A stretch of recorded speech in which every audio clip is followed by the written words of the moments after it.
Good morning, good afternoon, good evening. My name is Jason Williams, and I'm with my tag team partner, Blake Castetter, and we are the Sunday Funday guys. Coach Blake, how's your Saturday morning going? So far, so good. It's We've a little, got, it's a little bright your way. was it ever? I'm going to have to do something about this. I'm going to get some shades or something. Man, this doesn't even impact me like this on a normal business day when I'm sitting here working. This is I like know. bright, bright. Yeah, it is a little bit. If you're on YouTube, you can kind of see Blake's face, and it's covered by sunshine. So the elements are working against him today. That's right. Yeah. Everything going all right? Otherwise, yeah, man. Ready for Yeah. some college football today? Ooh, who you telling? There's some great games today. You know I'm all about it. I've got Where do you stand on the over-under for your Mountaineers today?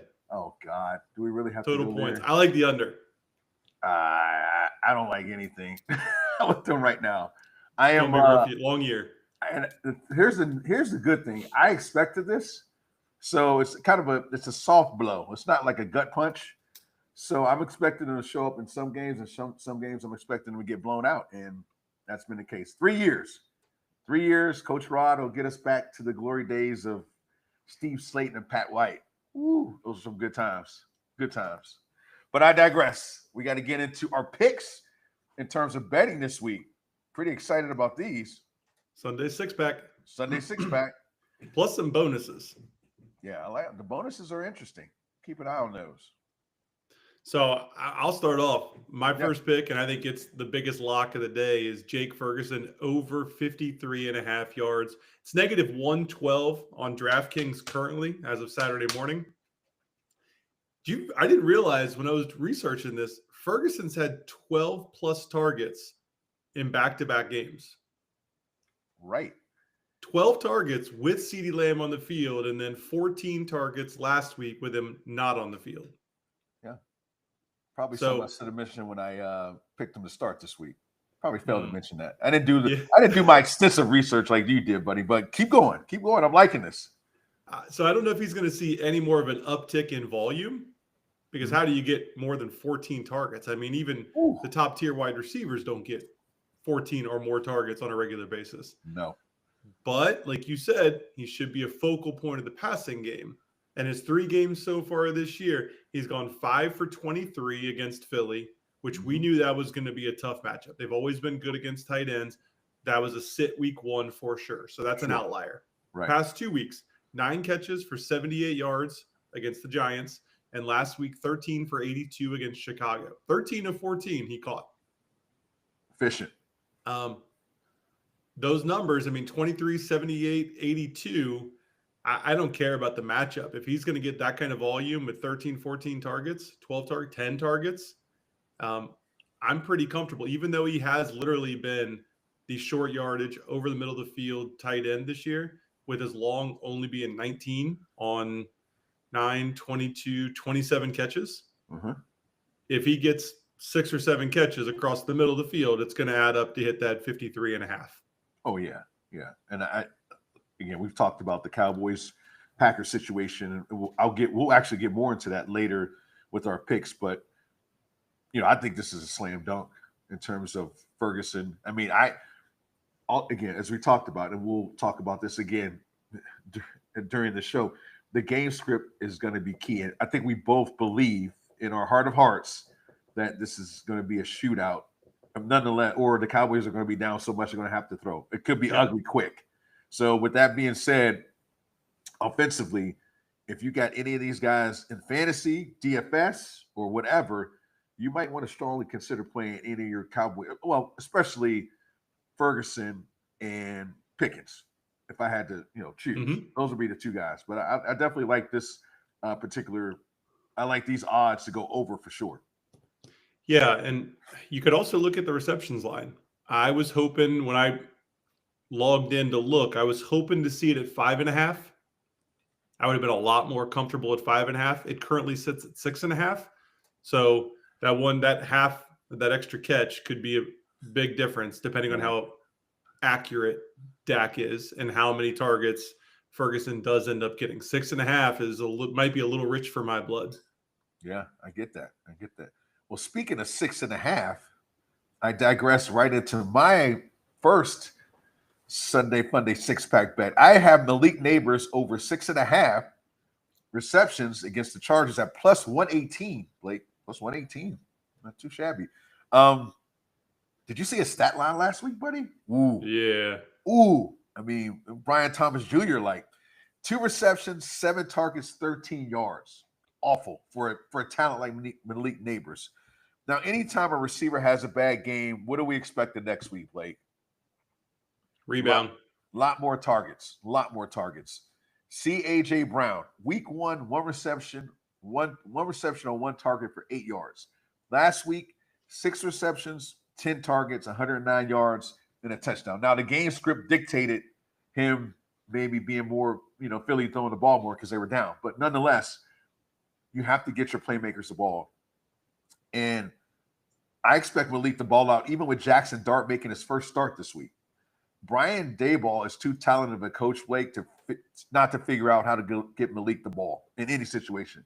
I think the Russell thing is done. So no more moonshot balls. I think they put him in the slot. I think they get on the ball, screens, whatever. They have to get on the ball. So I expect him to go over 6.5 receptions this week against a really good Chargers defense. I mean, Russell just kept throwing it up. Yeah. Just go routes. Yeah. You could defend a go route. Yeah, easily. Just 20 yards back. Yeah. Amazing. Malik Neighbors is not a threat when all you're going to do is throw it deep. Exactly. Too much of a talent to just to pigeonhole him into doing nothing but 9 routes. Get him the ball, screens, wide receiver screens, outs, ends. I mean, they're curls, whatever. Get him the ball. So I think, again, just from prior experience with receivers having not so good games, especially number 1 receivers, the coaches figure out, and you'll know right away. I guarantee you within the first 2 plays he'll get the ball. I guarantee it. So Malik Neighbors. So then you would like a first quarter plus 5+ or 10+ receiving yards. Which would you go with? Oh, I'd go with 10+. First quarter? Yep. I would go with 10+. I'd even think about going 15+. Ladder it to 15? Yeah. Okay. Yep. Who's your Not next bad. guy? Yeah. Who's your next guy? Ooh. Drake May. Oh. Drake May over 212 passing yards against the Carolina Panthers. Negative 113 on DraftKings. Still decent money. He's having a great sophomore campaign. Yeah. 72% completion percentage. 785 yards passing, which is 5th in the NFL. And 5 touchdowns. I point all this out because it really appears like Vrabel is beginning to trust his rookie quarterback. He's hit this line, 212, in 3 of 3, 287, 230, and 268. Wow. Now, Panthers defense is better than expected against the pass. They are 12th in passing yards allowed, averaging 197 a game. But then I dug a little deeper. They've played Jacksonville, Arizona, and Atlanta. Who they shut out last week. Yeah, not the greatest of high-powered offenses or passing attacks in 2025. Right. I am very comfortable with Drake May. I think they are opening up the passing game, and I think they're going to lean on passing more than they are on running as an offense. Well, I think that's where they have their issues, running the ball. They do. Right. I mean, with the fumbles and, the turnovers, I mean, I think Drake May threw a couple picks, but there's no excuse for fumbling the ball. And we know Stevenson, I mean, he's a marked man. Mm-hmm. The Steelers even said it, like, listen, this guy fumbles the ball all the time. Stevenson fumbled, Yep. Gibson fumbled, and they still didn't bring Henderson in to lead the backfield. I couldn't believe it. Amazing. It's coming. It's coming. It will. It's coming. I also think you could look at Drake May's passing attempts this week. So 32 plus on DraftKings is plus 120. So that's in the money. Ooh. Currently, he's averaging 35. He's gone 46 pass attempts against Vegas, 37 against Pittsburgh, and only 23 against the Dolphins. If you ladder it down to 30, it was like negative 118. Mm-hmm. And I feel like that's a lock. Yeah. If you go 30 plus. 32 gets you in the plus money. And I mean, he's hit it significantly over in 2 of 3. in terms of running the ball, I'm assuming Carolina's decent in the run game as well. Because I think at the end of the day, I think New England still wants to run the ball, but I didn't know Drake May was actually playing this well. I'm kind of shocked by these stats, and it's been pretty impressive so far. And you're right, he's getting a Carolina defense that's coming off a big win against Atlanta. You would think they would have some type of regression. New England's probably upset that they blew that game. They probably watched that film and was like, "Are you kidding me right now?" So I put the money on Drake May. Yeah, I think he gets well over that. 250. Yeah, I think 250 is realistic. very reasonable. Yeah, 250. But this 212.5. Wow. And lines moved. It started at 208. Really? Wow. That's interesting. But yeah, 212. In this day and age, now if that was 212, it was Bryce Young. We'd have to think about it a little bit. But the way Drake May is playing, I think this is a pretty good bet moving forward. I'm going to stay with the wide receiver theme, specifically NFC East. Blake talked about Ferguson in terms of yards over his yard total. I am going George Pickens over 4.5 receptions against Green Bay at minus 148. And again, I don't want to beat a dead horse. We talked about Green Bay Dallas game ad nauseum. I couldn't believe it was this low for the game we think is going to happen. CD being out and knowing Dak is now going to be targeting Pickens, and Ferguson. I don't see any way he doesn't cover over 4.5 receptions against Green Bay. I'd even go up to 5.5. It could be more than that. I know, yeah, it could be. But I'd be comfortable with 5.5, knowing that he'll probably get. If I had to guess, he might get close to 9, 10, 11, 12 targets. Yeah. So I think this one I looked at, I was like, oh my God, this could be stealing. But we say this every week, and something happens. Like we thought last week, CeeDee Lamb was going to get way over his totals. He gets hurt the first play, changes everything. Well, and as much as I love overs, I love looking for overs. The smarter play in most cases are unders because injuries work in your favor. Sure. You just don't know who, when, what is going to happen. Correct. Yeah. But I guarantee you a lot of people had their money on CD, either anytime touchdown score, or I think his total was 5.5 receptions last week. And you thought that, you would think that was locked. And the game, once the game happens, you just don't know how things are going to play out. I would have never bet over 0.5 carries. Correct. Good point. So I do have one more that's an over, even though we talk about the unders. Omarion Hampton, over 63.5 rushing yards. For me, this is where opportunity meets matchup, and probably going to be the lowest line you see for Omarion Hampton all season. Clearly back in the Chargers offense with Najee Harris being out for the season now. Last week against the tough Denver defense, he went 19 for 70 on the ground. So in a shared backfield before Najee went down and then finishing out the game, he still exceeded the 63.5 line. This week, he's got a Giants run defense that is struggling. 30th in the league in defensive rush EPA.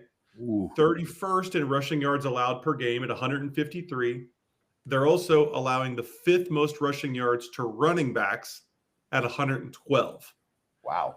And so while the Jackson Dart impact really is unknown, the game could be a positive game script, should be a positive game script, with the Chargers 6.5-point favorites, which leads to Omarion Hampton getting more carries to run the clock out.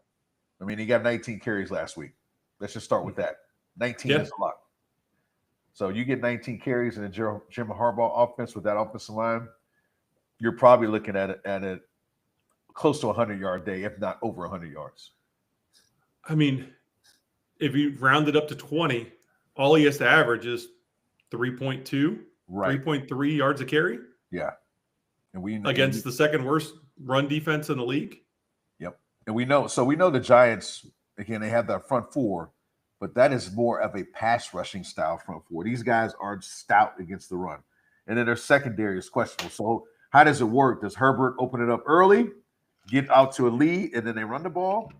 Or do they start out with the run and then go with the pass? So that game script is yet to be determined. But nonetheless, Hampton's going to get the ball. He's going to get the ball a lot. Yeah, regardless of positive, negative game script. Yeah. He's going to carry the rock. One big run. I mean, he's a playmaker too. So, one explosive play. He cuts this number in half. Easily. No, I think this one is pretty safe. Again, we don't know what's going to happen, but a 63.5 for him in that particular offense against this particular team, it bodes well. But again, Vegas can be tricky, Blake. They can be tricky.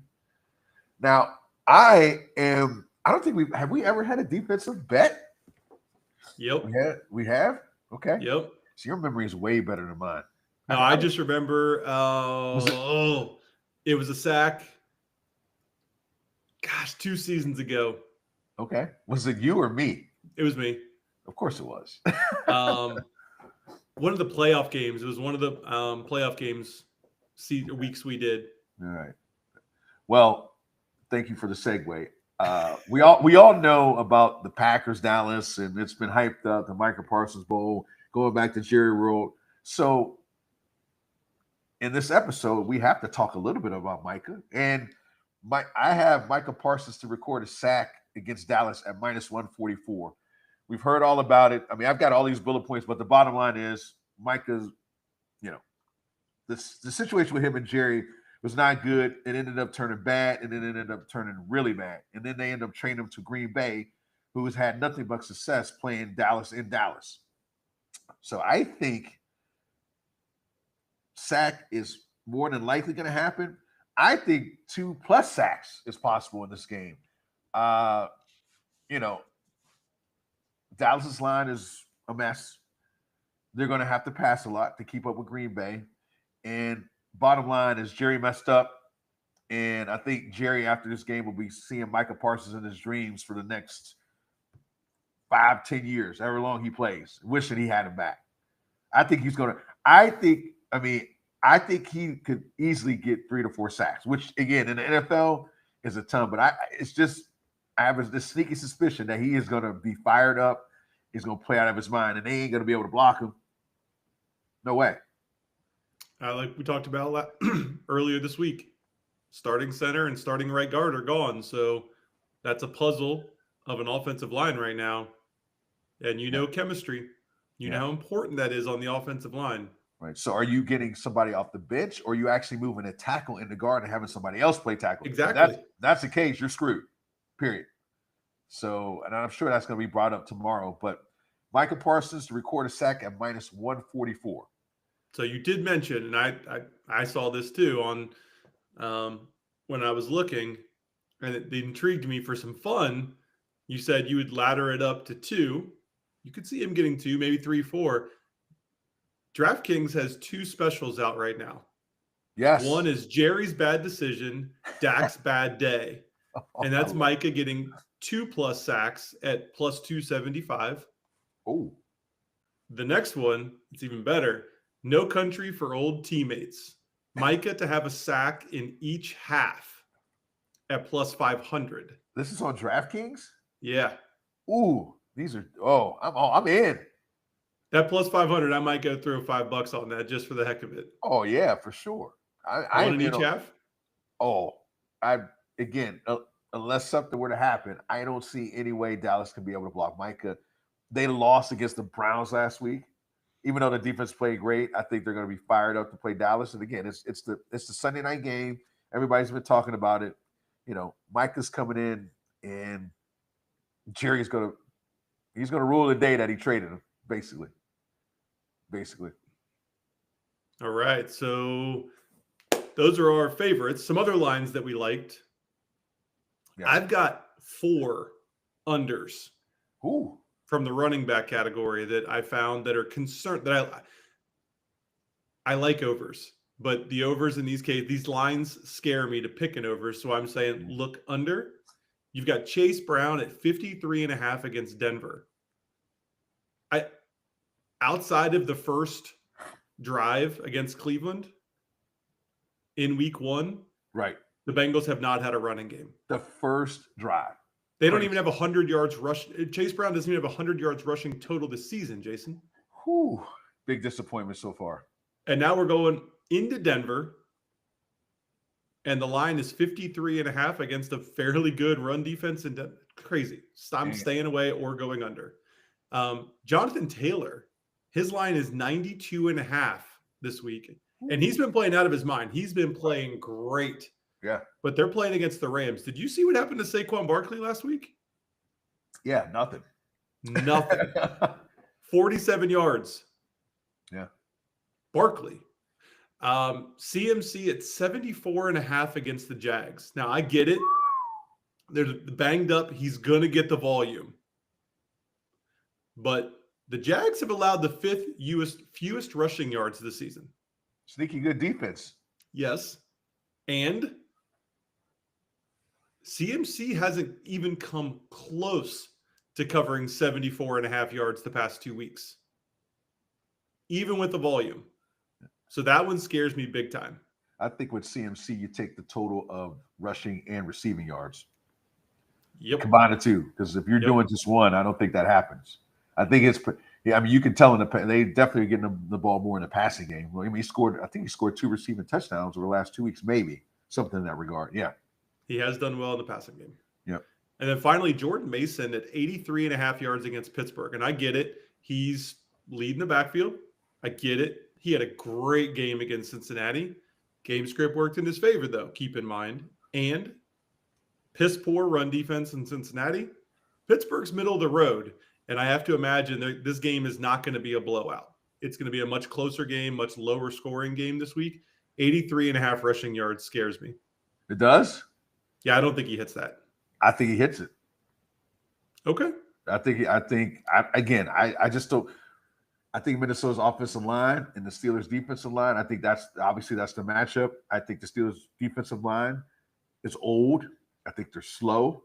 I think they don't handle physicality well, and that bodes well for a Minnesota Vikings team that likes to run the ball and likes to be physical. I think Jordan Mason hits this number. I'm going to put this one in yellow for us to follow up on and watch this week. We got something to watch early tomorrow morning too. Yep. Yeah. Don't forget fantasy-wise, make sure you get your lineups in. That's right. Everybody get those in. Get those in. You don't want to miss those. Do you have any lines you like that are outside of your, pick six? Yeah, I'm staying with the Cowboys-Packers. That seems to be the theme for me this week. I like Jake Ferguson over 6.5 receptions at plus 115. Blake talked about his yards. If the yards come to bear, then you got to think he's going to be close to that 6.5 threshold. So, again, opportunity for people. I like the fact that you're doing unders. Unders aren't sexy. Nobody likes to do unders. They're boring. But I understand. But I think Jake Ferguson, 6.5 receptions with the volume he got last week, and now they have a time to game plan with CD being out for a whole week. I don't see any reason why Pickens and Ferguson don't hit the overs on receptions and yards this week, barring injury. Mm-hmm. Yeah, barring injury. Yep. Unders aren't sexy, and neither are single bets. No, not at all. Parlays are fun, and overs are fun. Who wants to do a single bet? It's so boring. Let's get those 17 legs all piled up and try and become a millionaire. Right. Good point. Man, I should have done 12 instead of 17. I would have won. That's right. Right. We got some lates. But look at your favorite segment. Yeah, your late is I didn't know Mr. Gatson had a son, let alone a late son. Yes. Go right into Oronde Gadsden Jr. If you haven't heard of him, he's the backup tight end for the Los Angeles Chargers. He got to see the field when Will Dissly went down last week and was sidelined. Went 5 catches on 7 targets for 47 yards. And while that doesn't stand out as some game breaker, he is, I believe he's a rookie. He was targeted on 47% of his routes. So if he ran a route, there was a 50% chance he was getting the ball. Wow. 4 of those 7 targets were of 10 or more yards. So not little dump offs. 2 of those targets were in the red zone, with 1 being in the end zone. Disley's out this week against the Giants. Sneaky play here. Very sneaky. You went under the radar on that one. I give you credit on that, buddy. Nice job. Nice job. I didn't know Gatson again. I didn't know he was in the NFL. That's definitely a sneaky play. If he's has opportunities in that offense with Herbert. Herbert, he likes to throw to the tight end. We all see that, and the way he's playing, definitely one you might want to stash for future. I'm gonna go look on their on his lines as well. I didn't spend much time. Yeah, I didn't look into that. That would have been a sneaky play too. I would venture 2.5 maybe. It's either 1.5 or 2.5 receptions would be my guess. Yeah. Interesting. We'll have to check that out as well. I love your late. I looked at, I'm always looking at free agency, when you're in fantasy, and this guy kept popping up after the game last week, and it's Luke McCaffrey. Now, he scored his first touchdown last week against Vegas.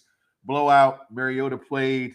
Jay Daniels did not play. Scary Terry got hurt. Well, it's going to be a carbon copy of this week. Jay Daniels and Scary Terry are hurt. So that might bode well for Mr. McCaffrey to see not only more targets, but more receptions. So not sure of Scary Terry's status. I know he went to see a specialist. He's out this week, but we don't know long term. Right. So we don't know long term. Luke might be somebody you might want to stash just in case, especially with Mariota playing and them having that connection. And then obviously when Jane comes back, all contingent on if Scary Terry is seriously hurt or is it a couple week thing? Still don't know yet. But Luke McCaffrey could be somebody that could be a sneaky flex play. Definitely a DFS maybe at some point. This is one of those things where you see a backup quarterback come in, even if the number one wide receiver doesn't come down, that backup doesn't get all the reps with the wide receiver ones, and he has rapport with other wide receivers. Typically like 3 or 4. Correct. Yeah. And you got, so for example, Jake Browning, first game in, Tinsley hit him in the end zone for a touchdown. You're like, who? Exactly. Right. Because they are running routes. They are passing together and catching together in practice all day long.